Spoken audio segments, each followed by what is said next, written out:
Bwana Yesu asifiwe. Ndugu yangu msikilizaji wa Sibuka TV popote pale ulipo, ninakusalimia kwa jina la Yesu Kristo. Asante kwa Mungu ametupa tena nafasi tuweze kujifunza somo lingine siku hii ya leo, ambalo naamini kabisa litakupa faida, litakupa kutafakari namna ya kumsogelea Mungu wetu aliye hai, Mungu ambaye hashindwi na jambo lolote. Basi kabla sijaanza, naomba niombe Mungu. Baba, katika jina la Yesu Kristo, Roho Mtakatifu, ninakukaribisha katika kipindi hiki. Uwe pamoja nasi, sema nasi, nitumie sawa na mapenzi yako. Kwa jina la Yesu ninaomba nikishukuru. Amen.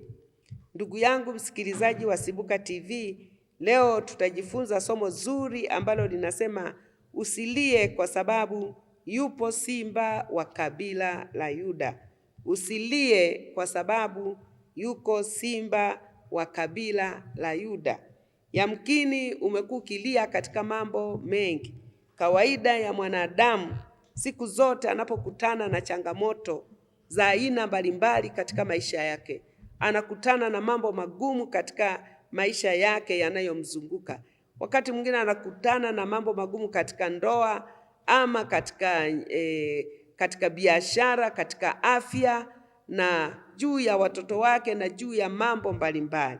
Kwa hiyo anapokosa msaada na anapofika mahali kwamba anaona haya mambo yamekuwa magumu mno, kiwango kikubwa ambacho mwitikio halisi ambao huwa anaupata mwanadamu ni pale analia. Na anapolia anatoa machozi, anakuwa anahuzunika. Sasa somo la leo linasema usilie kwa sababu yuko simba wa kabila la Yuda.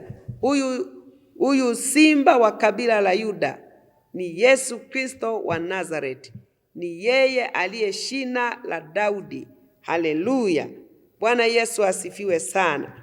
Basi tutasoma maandiko ambayo yanapatikana katika kitabu cha Ufunuo kuanzia mlango wa 5 mstari wa 1 mpaka wa 14. Nitasoma katika jina la Yesu, kwa sababu hiki kitabu ndio kimebeba ujumbe wa leo ambao unasema usilie kwa sababu yupo simba wa kabila la Yuda. Neno la Mungu linasema hivi: kisha nikaona katika mkono wa kuume wake yeye aliyeketi juu ya kile kiti cha enzi kitabu kilichoandikwa ndani na nyuma, kimetiwa muhuri 7. Nikaona malaika mwenye nguvu akihubiri kwa sauti kuu, ni nani astahiliye kukifungua kitabu na kuzivunja muhuri zake? Wala hapakuwa na mtu mbinguni wala juu ya nchi wala chini ya nchi aliyeweza kukifungua hicho kitabu wala kukitazama. Nami nikalia sana, kwa kuwa hapakuonekana mtu astahiliye kukifungua hicho kitabu wala kukitazama. Na mmojawapo wa wale wazee akaniambia, usilie, tazama, simba aliye wa kabila la Yuda, shina la Daudi, yeye ameshinda apate kukifungua kile kitabu na zile muhuri zake 7. Nikaona katikati ya kile kiti cha enzi na wale wenye uhai 4, na katikati ya wale wazee mwana kondoo amesimama. Alikuwa kana kwamba amechinjwa, mwenye pembe 7 na macho 7, ambazo ni roho 7 za Mungu zilizotumwa katika dunia yote. Akaja akakitwaa kile kitabu katika mkono wa kuume wake yeye aliyeketi juu ya kile kiti cha enzi. Hata alipokitwaa kile kitabu, hao wenye uhai 4 na wale wazee 24 wakaanguka mbele za mwana kondoo, kila mmoja wao ana kinubi na vitasa vya dhahabu vilivyojaa manukato, ambayo ni maombi ya watakatifu. Nao waimba wimbo mpya wakisema, wastahili wewe kukitwaa hicho kitabu na kuzifungua muhuri zake, kwa kuwa ulichinjwa ukamnunulia Mungu kwa damu yako watu wa kila kabila na lugha na jamaa na taifa, ukawafanya kuwa ufalme wa makuhani kwa Mungu wetu, nao wanamiliki juu ya nchi. Nikaona nikasikia sauti ya malaika wengi pande zote za kile kiti cha enzi na za wale wenye uhai zenye uhai na za wale wazee, na hesabu yao ilikuwa 10,000 mara 10,000 na 1000 mara 1000, wakisema kwa sauti kuu, astahili mwana kondoo aliyechinjwa kuupokea uweza na utajiri na hekima na nguvu na heshima na utukufu na baraka. na kila kiumbe kilichoko mbinguni na juu ya nchi na chini ya nchi ya juu ya bahari na vitu vyote vilivyomo ndani yake, nalivisikia vikisema, baraka na heshima na utukufu na uweza una yeye aketie juu ya kiti cha enzi na yeye mwana kondoo, hata milele na milele. Na wale wenye uhai wanne wakasema amina, na wale wazee wakaanguka wakasujudu. Haleluya, haleluya.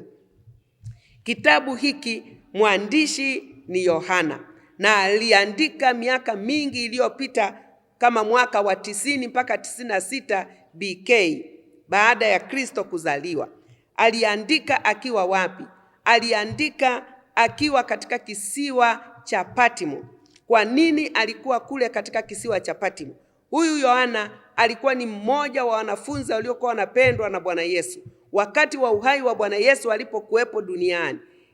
Pamoja na wanafunzi wengine, Yohana alikuwa ni mmoja wapo, akiwa mwanafunzi ambaye alikuwa anampenda sana Mungu, na Mungu Bwana Yesu alikuwa anampenda sana Yohana.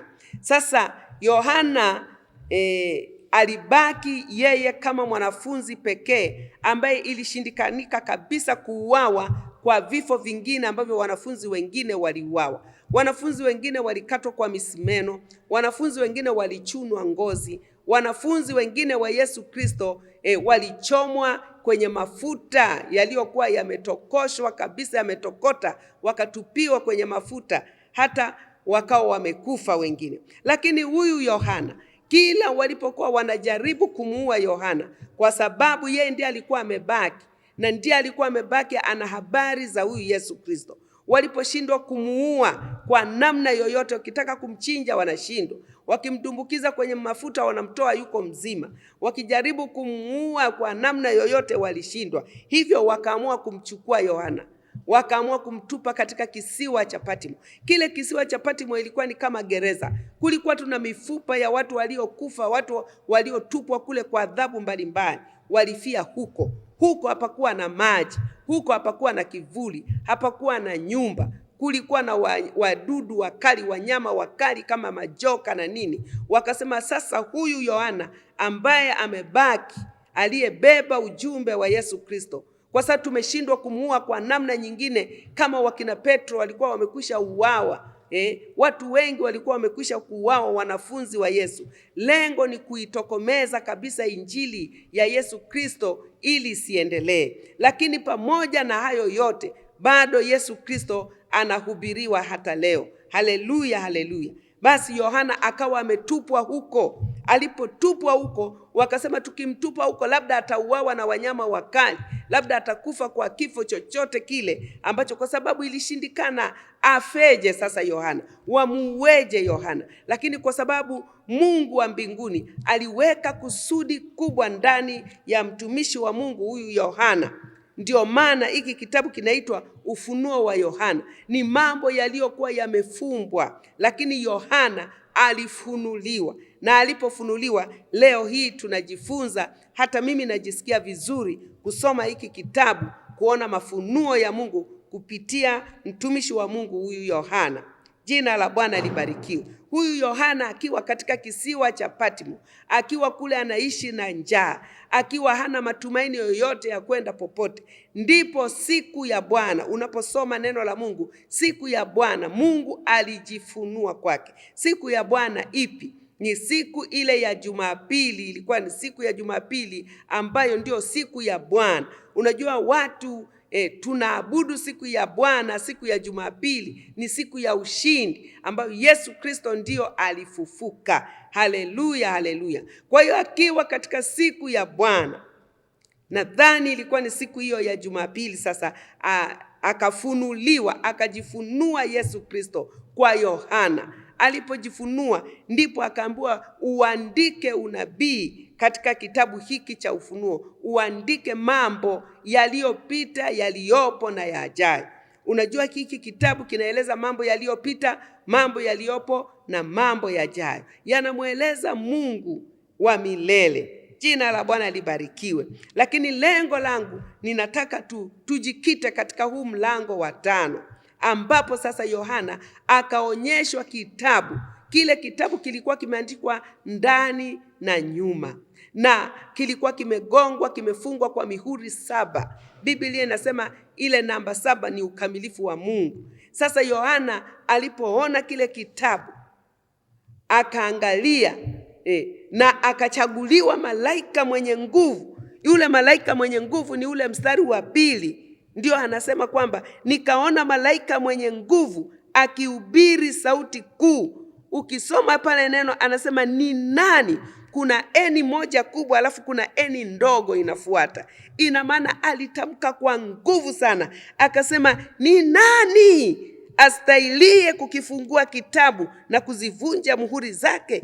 Anasema wala hapakuwa na mtu mbinguni wala juu ya nchi wala chini ya nchi aliyeweza kukifungua hicho kitabu wala kukitazama. Hapakuwepo na mtu aliyeweza kukifungua kile kitabu wala kukitazama isipokuwa ndipo ule mstari wa 4 Yohana anasema nami nikalia sana. Kumbe ni Yohana alikuwa analia sana, akalia sana kwa sababu hapa kuonekana mtu aliyestahili kukifungua kile kitabu. Kile kitabu kilikuwa kimebeba hukumu, kimebeba adhabu, kimebeba baraka kwa ajili ya washindi na kwa ajili ya watu walioshindwa. Lakini sasa nani anaweza kustahili kufungua? Malaika mbinguni walikaa kimya, wale wazee 24 walikaa kimya, chini ya dunia kuzimu walikaa kimya, juu ya nchi walikaa kimya. Lakini alionekana mwanamume mmoja tu ambaye anaitwa Yesu Kristo. Yeye ni simba wa kabila la Yuda. Haleluya, haleluya. Huyo ndiye aliyeweza kukifungua kile kitabu. Jina la Bwana libarikiwe. Yamkini katika maisha yako mambo ambayo yamekufanya ulie, yako mambo yanakufanya uhangaike. Pengine umesumbuka sana, ikawa kama huyu Yohana alipoona kwamba haupo msaada tena. Nani anaweza kukifungua hicho kitabu? Hiki kitabu kumbuka ni ufunuo, ni mambo yaliyofungwa, lakini asante kwa Mungu, Mungu anayafunua. Akayafunua pia kwa Yohana, akamwona Yesu Kristo ndiye pekee kama mwana kondoo aliyechinjwa, ni Yesu Kristo, kwamba yeye ndiye anayeweza kufungua hicho kitabu na kuzivunja hizo mihuri. Yamkini umefungwa na ibilisi, umefungwa katika magonjwa. Wakati mwingine umeenda hospitalini, umekosa mafanikio, umekosa suluhisho la maisha yako, magonjwa ambayo yamekukamata. Pengine ndoa yako inasumbua, umekosa suluhisho. Umejaribu kumbembeleza mke wako labda arudi, mke amekutoroka au mume amekutoroka, umekosa tumaini. Lakini yuko simba wa kabila la Yuda, yeye anaweza kuzivunja hizo mihuri, vifungo vyote ambavyo mwanadamu amefungwa. Yuko Yesu wa Nazareti aliye simba wa kabila la Yuda, anaweza kukufungua. Haleluya, haleluya. Ninampenda Yesu wa Nazareti kwa sababu halipo tatizo lolote ambalo Mungu wetu wa mbinguni hawezi kulifungua, hawezi kulitatua. Neno la Mungu linasema yote yawezekana kwake aminie. Yote yanawezekana kwa Mungu wetu. Jina la Bwana libarikiwe sana. Kwa hiyo ule mstari wa 5 anasema, na mmoja wapo wa wale wazee akaniambia usilie, tazama simba aliye wa kabila la Yuda, shina la Daudi, yeye ameshinda apate kukifungua kile kitabu na zile muhuri zake 7. Jina la Bwana libarikiwe. Wale wazee 24, mmoja wapo sasa katika kile kiti cha enzi akasema, usilie Yohana, usilie Yohana. Na mimi leo ninakuambia wewe mama fulani, usilie. Yuko simba wa kabila la Yuda anayeweza kukusaidia. Wala si mimi ninayehubiri, mimi ninakuonyesha njia halisi, ninakuonyesha wanaume anayeweza kukusaidia.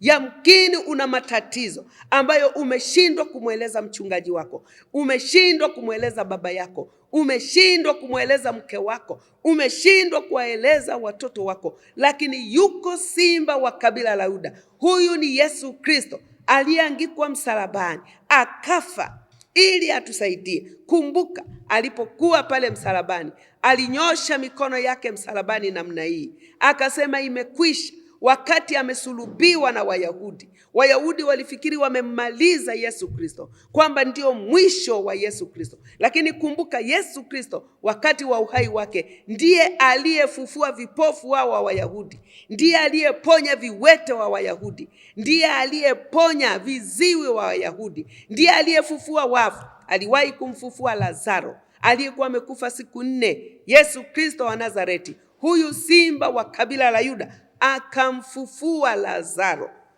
Wakina Mariamu, wakina watumishi wa Mungu waliokuwepo, ndugu zake na Lazaro, walikuwa wanalia, walikata tamaa. Hata Yesu alipokuwa mbali, wakamtumia taarifa kwamba yule umpendaye amekufa. Yesu aliposikia akasema, twendeni tukamwamshe Lazaro. Wanafunzi walikuwa wanasema, ataenda kumwamshaje huyu? Ina maana alishakufa. Lakini alipofika, wale wanawake ndugu zake na Lazaro wakaanza kulia, wakasema, Yesu, kama ungelikuwepo ndugu yetu asingelikufa. Kama ungelikuwepo Yesu, ndugu yetu asingelikufa. Walikata tamaa, lakini Yesu akawaambia, sikuambia kwamba mimi ndimi ufufuo na uzima? Huyu amelala. Mariamu na wengine wakawa wanasema, Mungu, tunajua wewe ni ufufuo, siku ya mwisho utamfufua. Lakini kumbe Yesu alikuwa anasema sasa kwamba hata sasa anaweza kumfufua. Nikuambia habari njema kwamba hata leo Mungu anaweza kukusaidia. Yeye aliye simba wa kabila la Yuda anaweza kukuokoa katika mateso. Kuna wakati mwingine watu wamefungwa na dhambi. Niliwahi kukutana na bwana mmoja ambaye yeye alikuwa anavuta sana sigara. Yaani akimaliza sigara hii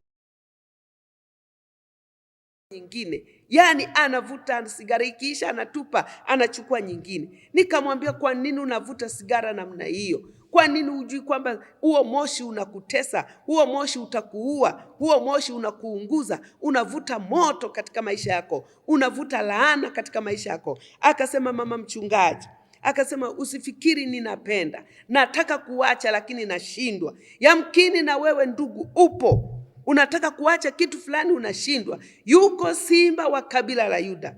Umelia, inatosha. Umelia, inatosha. Yuko Yesu, simba wa kabila la Yuda, anaweza kabisa kukusaidia. Usilie, yuko simba wa kabila la Yuda. Yule mzee wa kwenye Biblia, yule mzee ambaye Yohana alimuona, akasema, usilie, yuko simba wa kabila la Yuda, anaweza kukusaidia. Unaona? Kwa hiyo unaweza ukakuta kumbe watu wanafanya vitu si kwa sababu wanapenda, wamefungwa. Lakini yule aliyevunja zile mihuri 7 anaweza kuvunja vifungo vilivyokufunga, anaweza kukufungua kabisa, anaweza kukusaidia. Kuna kipindi nilikuwa nimeenda nyumbani kwetu kijijini, nikawa nimefika kule. Nilipofika nikawa na mhubiri, nikiwa binti, sijaolewa, nimeokoka, nampenda Yesu, nikiwa na wenzangu waliookoka. Basi tulikuwa tunapita tunashuhudia huku na huku kwamba Yesu anaokoa, Yesu anaponya. Ilikuwa ni miaka ya 1980. Nilikuwa ninashuhudia habari za Yesu katika kijiji fulani. Kijiji hicho kinaitwa Iguguno, kiko Singida, ndiko mimi nilikozaliwa. Sasa nilikuwa ninaishi huko, nikawa ninasema habari za Yesu Kristo, kwamba Yesu anaweza. Nikakutana na dada mmoja, mama mmoja ambaye alikuwa ameolewa, akasikiliza hizo habari za Yesu. Aliposikiliza hizo habari za Yesu, akanifuata, akasema, wewe binti, naomba unisaidie. Mimi nimehangaika, nina matatizo makubwa. Pamoja na kwamba wewe ni binti, hujaolewa, lakini nataka nikwambie nina matatizo makubwa kwenye mfumo wa uzazi, kwenye tumbo langu la uzazi. Nimepelekwa mpaka KCMC na mume wangu, nimeenda kutibiwa huko, madaktari wameshindwa. Nimepewa dawa za kila aina, nimekunywa, madaktari wameshindwa. Nikamwambia, tatizo lako mama ni nini? Akasema, mimi kama mwanamke sipati siku zangu, tangu nimeolewa. Kwa hiyo nimeenda hospitalini, nimepewa dawa za kila aina, lakini imeshindikana. Kwa hiyo nipo tu na sijajaliwa kupata hata mtoto. Mungu atusaidie sana. Ninazisema habari za Yesu Kristo wa Nazareti. Huyu Yesu Kristo anatuambia kupitia neno lake kwamba usilie tena, yuko simba wa kabila la Yuda. Huyu mama alikuwa ni mtu mwenye dini fulani ambaye alijitahidi sana kwenda kanisani, lakini dini hiyo nafikiri haikumsaidia kwa habari ya kufungua tatizo lake, ila yuko Yesu anaweza kukusaidia. Haleluya, haleluya. Nikamsikiliza kwa makini yule mama aliponiambia kwamba mimi sipati siku zangu, kwa hiyo tangu nimeolewa nipo vile vile. Niliwahi kupata mara moja tu nikiwa binti, lakini nilipoolewa nikakoma kabisa. Kwa hiyo mpaka sasa hivi nipo tu ninaishi. Mama mkwe wangu, baba mkwe wangu wanalijua hili tatizo, lakini wameshindwa namna ya kunisaidia. Nikamwambia mama, yuko Yesu. Yesu anaweza kukusaidia. Kumbuka nikiwa binti, lakini nimembeba Yesu, simba wa kabila la Yuda, yeye mwenye nguvu, mwenye uweza wa kuokoa, mwenye uweza wa kuponya. Nikamwambia piga magoti tukuombee. Akapiga magoti, nikaweka mikono yake juu yake. Neno la Mungu linatuambia katika Marko 16:16 kwamba watu wataweka mikono juu yao na wale wagonjwa watapata afya. Watumishi wa Mungu, tunapoweka mikono juu ya wagonjwa wanapata afya. Haleluya, haleluya. Hatuna kitu kingine zaidi ya jina la Yesu Kristo. Sisi hatutumii kisaidizi chochote, tunatumia jina la Yesu Kristo. Kama wako wanaotumia visaidizi vyovyote, mimi sijui, lakini nataka kukuambia hatuna kisaidizi chochote, ni jina la Yesu Kristo. Hili jina lenye herufi 4 kama pande 4 za dunia, hilo linaweza kumsaidia mtu. Kwa hiyo nikamwekea mikono pamoja na rafiki zangu, tukamwombea yule dada, tukamwambia amini, Mungu atakufungua. Unajua Mungu ni wa ajabu. Ndio maana anasema usilie, yuko simba wa kabila la Yuda. Haleluya, haleluya. Yule dada alipoondoka akaenda nyumbani kwake, akatulia, akalala. Siku iliyofuata akaingia siku zake, akapata siku zake. Angalia Mungu alivyo mkubwa sana. Kumbe huyu dada alifungwa na vifungo vya giza, alikuwa amefungwa na nguvu za giza, lakini asante kwa Yesu tunayemhubiri. Tunaposema habari za Yesu Kristo, ndugu yangu msikilizaji wa Sibuka TV, sijifurahishi tu kwa kusema hizi habari. Nimeona niseme hata kwenye chombo hiki kwa sababu ninamjua Yesu, kwamba Yesu anaokoa, Yesu anaponya, Yesu anafungua, Yesu anaokoa. Anamtoa mtu kwenye dhambi, anamtoa mtu kwenye maangamizi, anamtoa mtu kwenye mateso. Ni Yesu Kristo. Haleluya. Basi Mungu akamsaidia yule dada.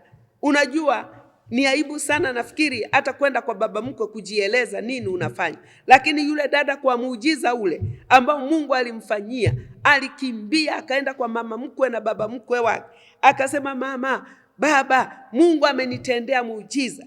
Kitu kilichokuwa kimenifunga sasa hakipo. Nimeombewa tu na wadada fulani hivi, wameniombea kwa kutumia jina la Yesu, na mimi leo nimefunguliwa, nimeona siku zangu. Haleluya, haleluya.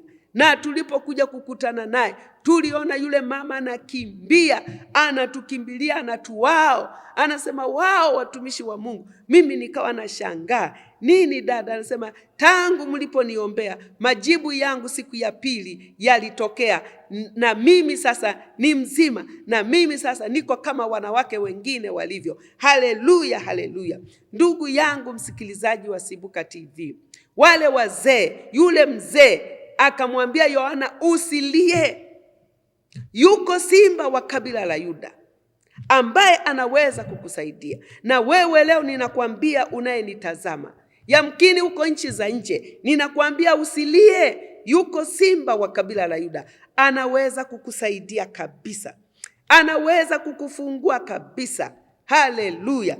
Yuko Yesu. Tunajivunia Yesu Kristo, huyu simba wa kabila la Yuda.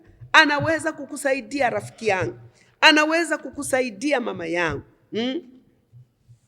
Huyu Yohana alikuwa kwenye mateso, alikuwa katika kisiwa kile, pengine hapati chakula, hapati maji, hapati chochote, lakini alikuwa mcha Mungu. Alivumilia mateso pamoja na kutupwa katika kile kisiwa cha Patmo. Hiki kisiwa cha Patmo kiko katika nchi za Uturuki, kiko huko, kiko mpaka leo, lakini alivumilia, akakaa huko, akavumilia. Asingevumilia, pengine asingeonyeshwa haya maono ambayo sisi leo tunayafaidi, ambayo sisi leo tunayahubiri. Jina la Bwana libarikiwe.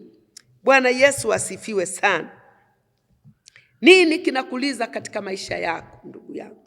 Nini kinakuliza? Nini kinakukatisha tamaa katika maisha yako? Yamkini ni watoto wanakukatisha tamaa, lakini yuko Yesu anaweza kukusaidia. Sasa Yesu yatakusaidiaje? Ni sharti umpe Yesu maisha yako. Yaani hiyo ndio kanuni ya Mungu. Ili Mungu akusaidie, ni sharti umpe Yesu maisha yako. Ni sharti Yesu awe Bwana na Mwokozi katika maisha yako. Unajua Yesu Kristo hayuko kama waganga wa kienyeji, kwamba kila mtu ataenda. Anaenda, mwingine anaambiwa toa ng'ombe, toa mbuzi, toa kuku, toa pesa kadhaa, anatoa, anaondoka. Lakini anaporudi unakuta matatizo yanarudi pale pale. Huyu Yesu Kristo anautaka moyo wako. Anataka maisha yako. Anataka umpe Yesu maisha yako. Aingie moyoni mwako. Awe Bwana na Mwokozi wa maisha yako. Haleluya, haleluya. Yesu anaweza kukusaidia. Yesu anaweza kukusaidia. Yesu anaweza kukusaidia. Ni Yesu pekee. Hahitaji msaada mwingine, anajitosheleza. Huyu mwanaume wa wanaume Yesu Kristo anajitosheleza, anaweza kukusaidia. Yeye, jina lake, damu yake, nguvu yake, ana uwezo wa kuharibu kazi za giza. Ana uwezo wa kuharibu dhambi zilizoko katika maisha yako. Ana uwezo wa kuharibu magonjwa yaliyoko katika maisha yako. Anaweza kukusaidia. Ni Yesu tu anaweza kukusaidia. Nini kinakukatisha tamaa? Nini kimekuliza muda mrefu? Nini kinakufanya usiende hata kanisani? Nini kinakufanya ujifungie ndani? Neno la Mungu linatuambia hivi: nyenyekeeni chini ya mkono wa Mungu ulio hodari. Katika Petro wa kwanza mlango wa 5 mstari wa 6 mpaka wa 7, neno la Mungu linasema, basi nyenyekeeni chini ya mkono wa Mungu ulio hodari, ili awakweze kwa wakati wake, huku mkimtwika yeye fadhaa zenu zote, kwa maana yeye hujishughulisha sana na mambo yenu. Anasema nyenyekeeni. Tunatakiwa kunyenyekea mbele za Mungu. Ndio maana kunyenyekea ni kushuka. Kunyenyekea ni kumpata Yesu. Kunyenyekea ni kumtaka Yesu na nguvu zake. Kunyenyekea ni kumpokea Yesu katika maisha yako, kwamba Yesu, ninakuomba ingia katika maisha yangu, unisamee dhambi zangu, nianze upya, nikufuate wewe. Na katika maisha haya utakayoanza, ukimtegemea yeye, kila changamoto itakayotokea kwako, muite yeye. Yeye atakusaidia. Alikuja duniani ili atusaidie. Alikuja kwa wenye dhambi na wenye shida, kwanza atuokoe, kisha atusaidie na dunia hii iliyo mbovu. Anasema huku mkimtwika fadhaa zenu. Kumbe usijitwishe wewe fadhaa zako. Usijitwishe wewe fadhaa zako. Yamkini unapita katika mambo mengi magumu. Na kuambia pole, lakini njoo kwa Yesu. Njoo kwa Yesu uwe mwisho wa matatizo yako. Unapokuja kwa Yesu, sasa utaanza kuita Yesu. Utaanza kuita Yesu. Hata ukiwa nyumbani utaita Yesu. Yesu atakusaidia. Yesu atakuokoa. Yesu atakuponya. Haleluya, haleluya. Yale masumbufu uliyoyabeba, ambayo unashindwa kuyabeba, umeshindwa kustahimili, unasema mimi bora hata ningekufa tu, bora ningejiua. Kujiua sio suluhisho. Nilifundisha somo lililopita kwamba mtu anapokufa ndio mwanzo wa maisha. Ataishi wapi milele? Ana sehemu mbili tu za kuishi. Ataishi jehanamu milele ama ataishi na Mungu milele. Kwa hiyo mtu anapojiua sio mwisho wa tatizo, ni mwanzo wa tatizo au ni mwanzo wa baraka. Lakini mtu anapojiua ndio mwanzo wa tatizo, kwa sababu ataenda atamkosa Mungu kabisa. Kwa hiyo shida zako zote zipeleke kwa Mungu. Shida zako zote zipeleke kwa Bwana Yesu. Yesu aweza kukusaidia. Yesu anaweza kukutetea. Haleluya. Jina la Bwana libarikiwe sana. Bwana Yesu asifiwe sana. Nina shuhuda nyingi katika maisha yangu ambayo mimi nimemwona Mungu akinisaidia. Mungu akinisaidia, akinitetea. Kuna wakati nilipojifungua mtoto wangu wa 4, na kabla ya hapo Mungu alinionyesha, akanionyesha katika njozi. Wakati nimejifungua nilibleed sana, na Mungu akanionyesha mapema. Sasa nikawa naomba tu Mungu nisaidie, Mungu nisaidie, lakini Mungu alinisaidia. Haleluya. Nikajifungua yule mtoto na kweli nikawa nimebleed sana. Manesi wakanisaidia, nikawa vizuri. Nikarudi nyumbani. Niliporudi nyumbani nikashangaa tumbo lilikuwa linaniuma sana sana. Tumbo lilikuwa linaniuma. Mume wangu anaponiandalia vitu, naandaliwa labda mtori, naandaliwa uji na nini, mimi nikinywa uji, yani ndio nakuwa nimechokoza tumbo. Tofauti na jinsi nilivyojifungua mtoto wa 3, wa 2 na wa kwanza. Nikasema mume wangu, mbona naumwa sana? Mimi ninaumwa sana. Moyoni mwangu nikawa naona yamkini safari imefika.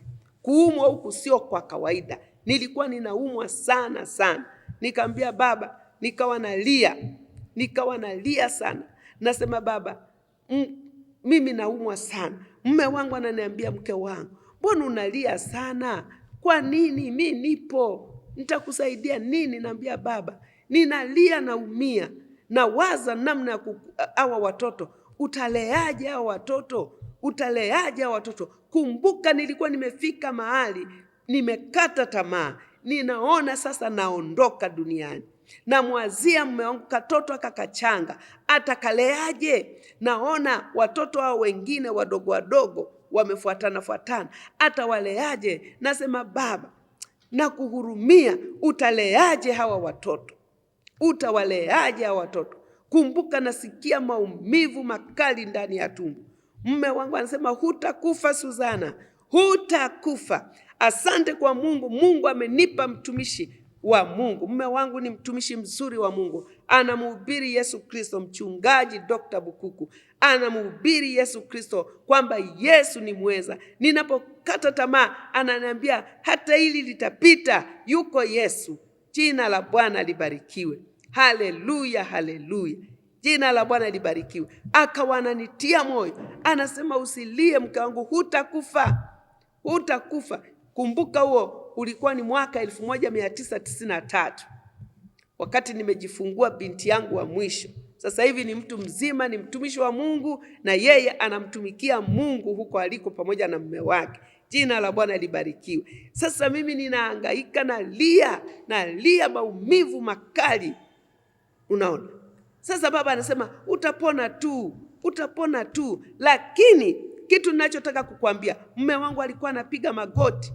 Alikuwa anaomba, yani anapiga magoti muda mrefu, masaa na masaa. Mimi nimelala pale kitandani, unakuta ameniwekea mikono namna hii.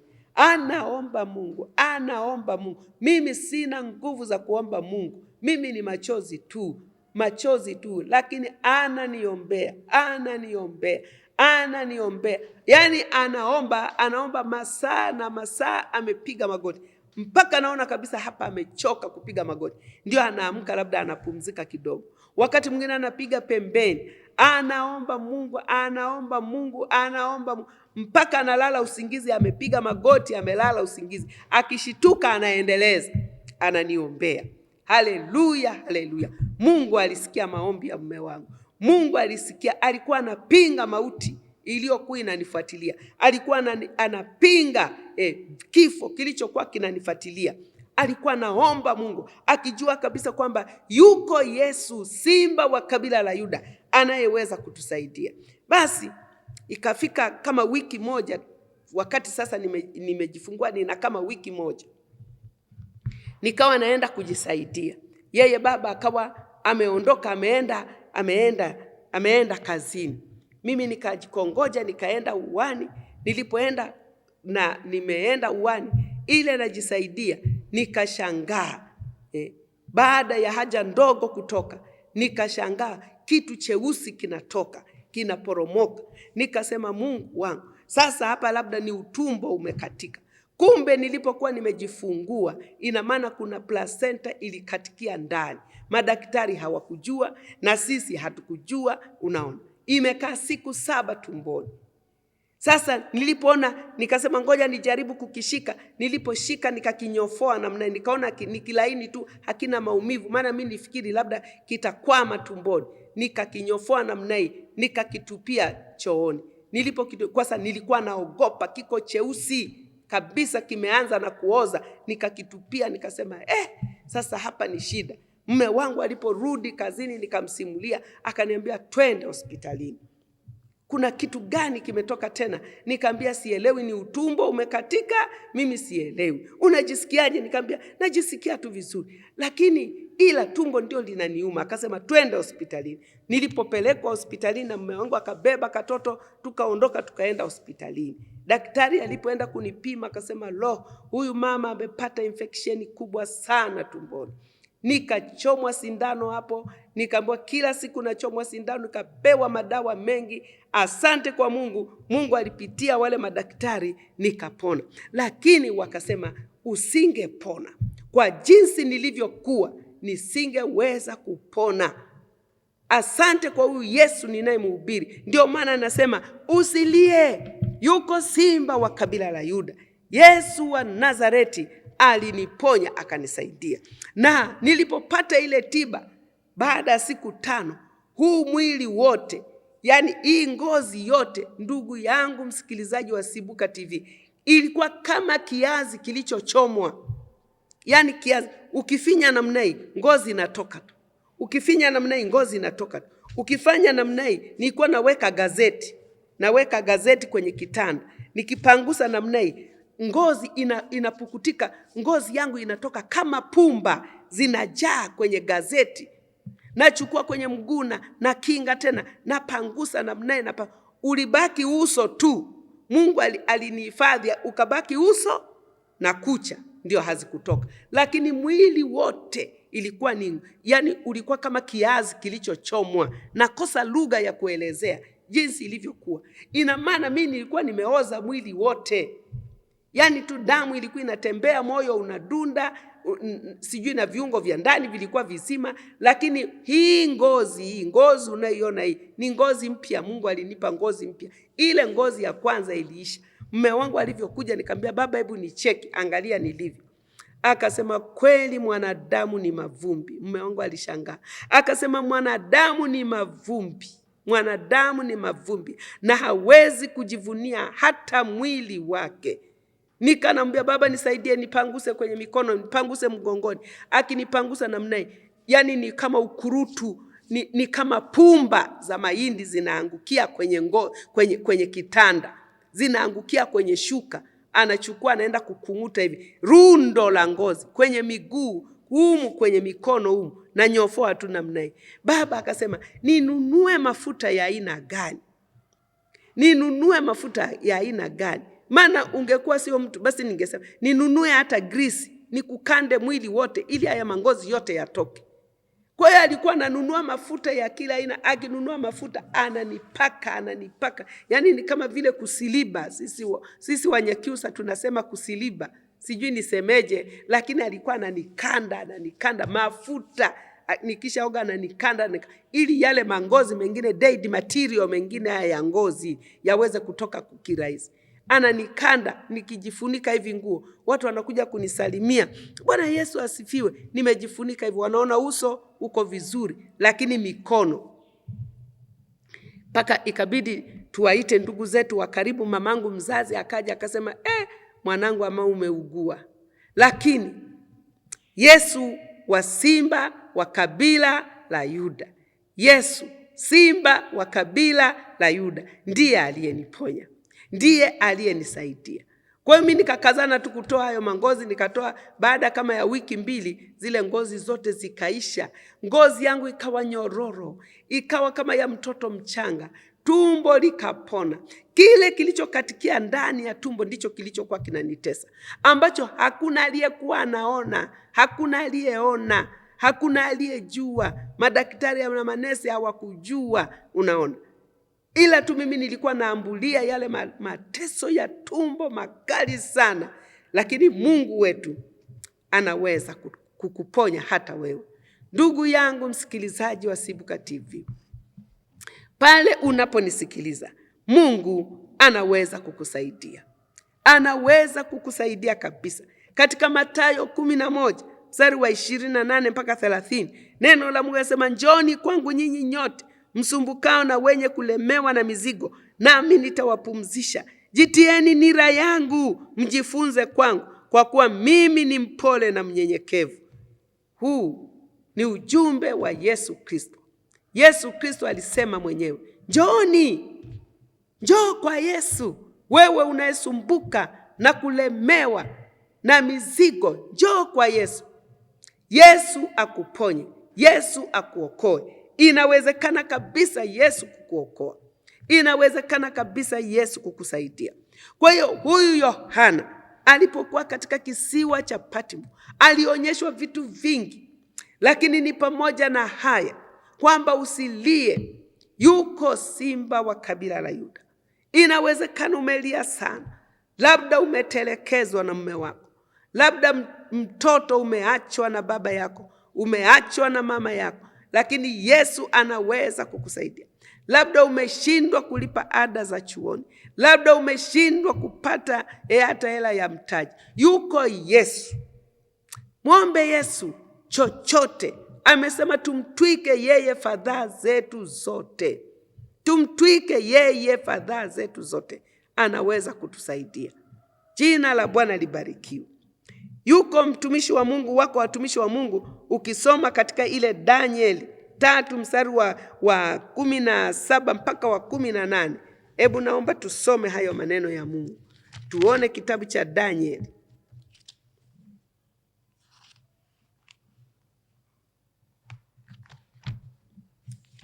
Tuone kitabu cha Danieli. Tuone habari za kina Meshaki, Abednego na yule rafiki yake.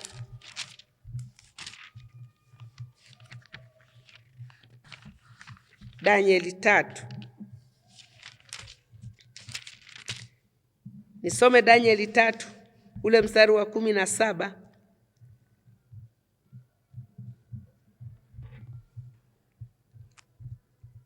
Mstari wa 17. Labda nianze wa 16. Ndipo Shadraki, Meshaki na Abednego wakajibu wakamwambia mfalme, Nebukadneza, hamna haja kukujibu katika neno hili. Kama ni hivyo, Mungu wetu tunayemtumikia aweza kutuokoa na tanuru ile iwakayo moto, naye atatuokoa na mkono wako, mfalme. Bali kama si hivyo, ujue mfalme, ya kuwa sisi hatukubali kuitumikia miungu yako wala kuisujudia hiyo sanamu ya dhahabu ulioisimamisha. Bwana Yesu asifiwe.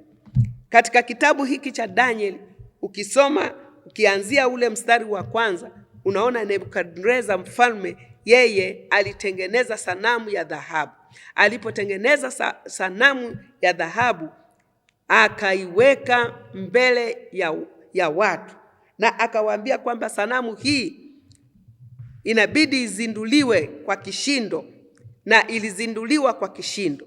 Akasema, mtakaposikia sauti za ngoma, sauti za zomari, za filimbi, za vinubi na kila aina ya kengele zitakazopigwa na filimbi, watu wote waanguke chini na kuisujudia hii sanamu. Sasa walikuwepo hawa vijana watatu. Hawa vijana watatu walikuwa wanampenda Mungu sana. Huyu Shadraki, Abednego na Meshaki walikuwa wanampenda Mungu sana. Walikuwa wameokoka kwa maneno mengine. Sasa wakasema kwamba sisi hatuwezi kuisujudia hiyo sanamu na kuiabudu, kwa sababu sanamu hiyo ilikuwa na mdomo lakini haisemi. Sanamu hiyo ilikuwa na miguu lakini haitembei. Sanamu hiyo ilikuwa na masikio lakini ilikuwa haisikii. Sanamu hiyo lilikuwa ni lidude lililotengenezwa japokuwa kwa dhahabu, lakini lisingeweza kuwasaidia na kutatua matatizo ya wana wa Mungu. Ndipo wakasema kwamba huu ni mchezo mbaya. Mungu amesema tumwabudu Mungu peke yake, tusiabudu miungu mingine, wala tusiabudu sanamu. Walikataa kuabudu sanamu, wakasema sisi hatuwezi.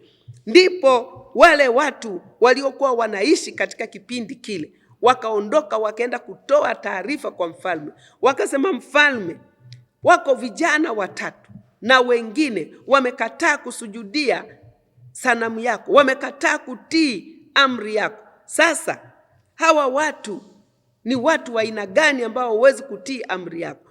Mfalme akaghadhabika sana, akasema, waiteni, Mungu anaweza kukusaidia. Kama aliweza kuwasaidia hawa ndugu, walikutana na mazingira magumu sana. Hawa vijana 3, Shadraka, Meshaki na Abednego, walikutana na mazingira magumu sana. Mazingira yaliyokuwa yanawakabili ilikuwa ni kifo, ilikuwa wauawe kwa sababu wamekataa kutii amri ya mfalme. Na wewe kataa kumtii shetani. Wakati mwingine watu wanakuambia umeumwa sana, nenda kwa waganga wa kienyeji. Usiende huko, njoo kwa Yesu. Yesu anaweza kukuponya. Unaweza ukaambiwa nenda sijui ukafanye nini. Hapana, njoo kwa Yesu. Yesu anaweza kukusaidia. Yesu anaweza kukusaidia. Hajawahi shindwa na jambo lolote. Hajawahi shindwa na jambo lolote. Ni afadhali ufie mikononi mwa Mungu kuliko kufia kwenye mikono ya shetani. Hata kama unaomba Mungu akuponye, unaona Mungu hajakuponya, usichepuke kwenda kwa waganga wa kienyeji. Usichepuke kwenda kwa ibilisi. Njoo kwa Yesu. Njoo kwa Yesu. Hawa vijana wananitia moyo sana. Wakasema hivi, kama Mungu tunayemtumikia hawezi kutuokoa, basi inatosha. Inatosha. Kama Mungu hawezi kuniponya, basi na nifie mikononi mwako, Mungu wa mbinguni. Mungu anaweza kukusaidia. Ndugu yangu msikilizaji wa Sibuka TV, napenda kuomba na wewe. Niombe na wewe popote pale ulipo. Kwanza nianze kuomba na watu ambao wanataka kumpokea Yesu awe Bwana na Mwokozi katika maisha yao. Sema, Bwana Yesu, ninakuja kwako. Mimi ni mwenye dhambi. Naomba unisamehe. Unisamehe kabisa. Sipendi kuendelea kutenda dhambi. Nakuja kwako Yesu.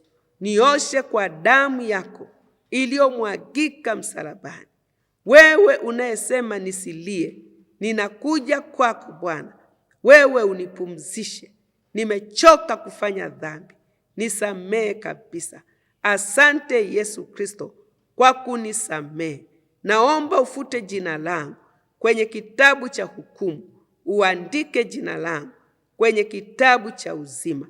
Kuanzia leo nitakufuata wewe. Kwa jina la Yesu Kristo, asante kuniokoa. Amen. Amina. Pia nitakwenda kuomba na wale ambao wana matatizo ya aina mbalimbali. Weka mkono wako kwenye moyo wako, nami nitakwenda kuomba. Amini kwamba maombi haya Yesu wa mbinguni atakwenda kukusaidia. Huyu Yesu ambaye ni simba wa kabila la Yuda atakwenda kukusaidia. Weka mkono wako kwenye moyo wako, alafu nitakuombea. Baba, katika jina lako Yesu Kristo, mfalme wa amani, Mungu mwenye nguvu, mwangalie mama yule, mwangalie dada yule, mwangalie kaka yule, katika jina la Yesu Kristo.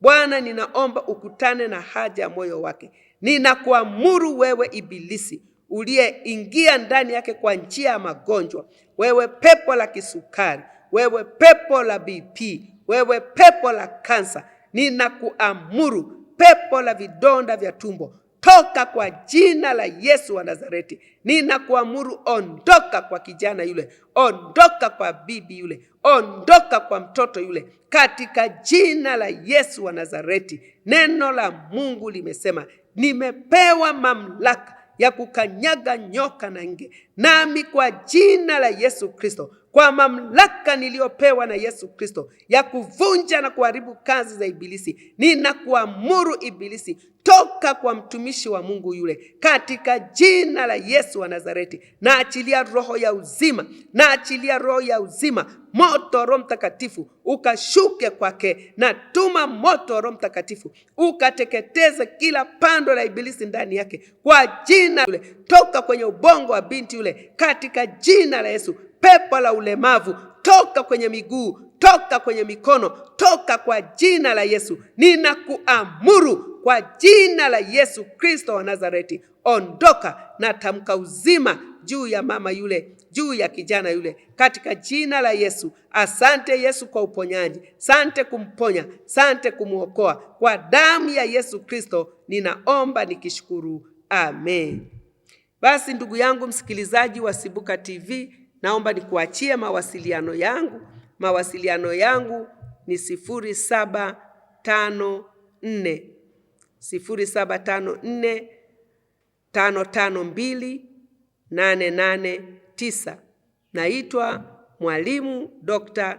Suzana Bukuku, napatikana mkoa wa Mbeya, Tanzania, katika kanisa la EAGT Nzovwe Milimani kwa mchungaji Dr. Andongwisie Bukuku. Karibu na Mungu akubariki sana. Amen.